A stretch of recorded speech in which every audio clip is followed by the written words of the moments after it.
Alright guys, in this video I'm going to be going over the BDU coat. So first I'm going to go over the features of it and then we're going to talk about the coat.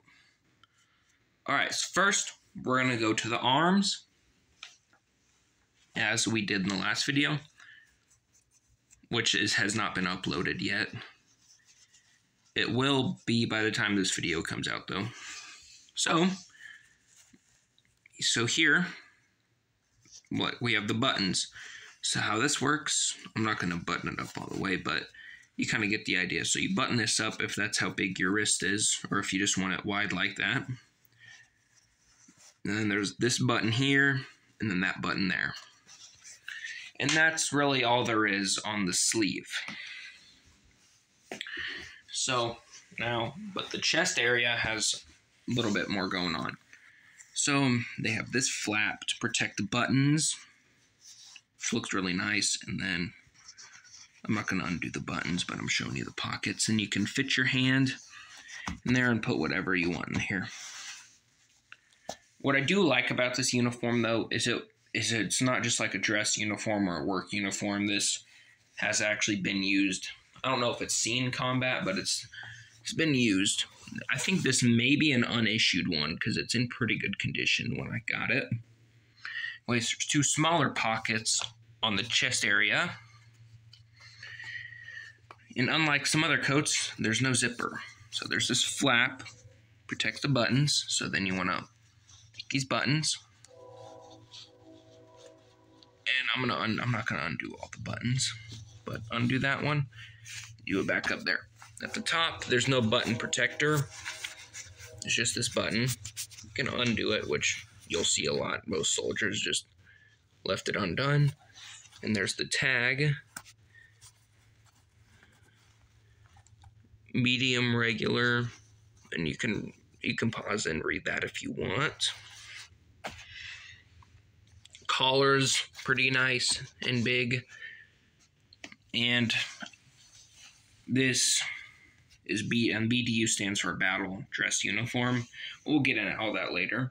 So you can see I have it in the 3-color desert pattern, which is inspired off of the chocolate chip camouflage pattern. But this pattern works better for the desert. And I really like this camouflage pattern. Here, I need to fix this pocket up a little bit. I have to iron that or something. I'm going to be careful when ironing this, though. There we go.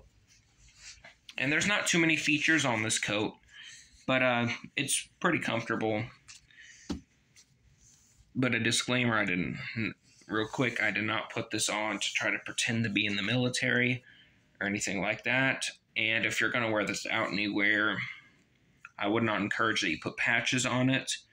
It is pretty old, so you know, it might be fine, but I wouldn't recommend it. I wouldn't recommend wearing really any military uniforms out anywhere.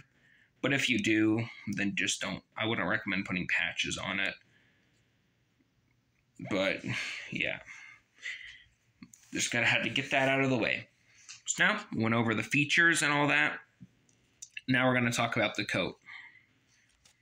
So after the Gulf War, I don't know if that was after the Gulf War exactly, but around that time in the 90s, they started getting rid of the chocolate chip pattern because they realized it wasn't that good for the desert. And then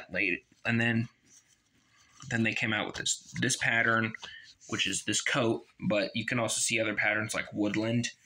And actually, the chocolate chip were the same system. It was BDU coat, Battle Dress Uniform, was what it stands for. I think I said that, but just to be sure, I'm going to repeat it. Mine has a little bit of a problem right here, as you can see, but it's still good. And this is pretty good. Like, you know, I think they should still use this system,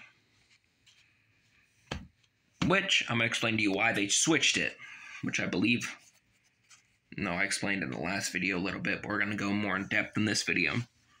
So in the 90s, when these started getting used, these were like multiple different companies could produce this. It wasn't just military companies that could produce this. So the problem they ran into that is there were so many, and it was so widespread that, you know, the BDU started, you know, other countries started getting them, insurgents started getting them, and stuff like that. And they didn't, and the U.S. government didn't really want to be like insurgents or anything like that wore these stuff. And they wanted to be able to differentiate, you know, that. So then the branches, they started kind of going off on their own thing, getting their own patterns, which, you know, they had to work out a lot of the bugs. The Marine Corps patterns worked out. The Army one, not so much. And then the other branches, like the main, really, it didn't work out for a lot of other branches except for the Marine Corps at first. But yeah, man, it's a good uniform. It's pretty thin material. I think it feels thicker than the ACU coat, which I will have a video about that too. It'll probably be up before this one. And on this one, there's no Velcro for the ranks. The ranks went on the shoulders. But I'll show you how it looks with the collar folded, I guess.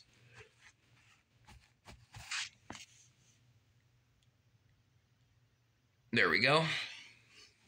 Which is commonly I would be worn. This is the uniform you'll see in Black Hawk Down with the Rangers.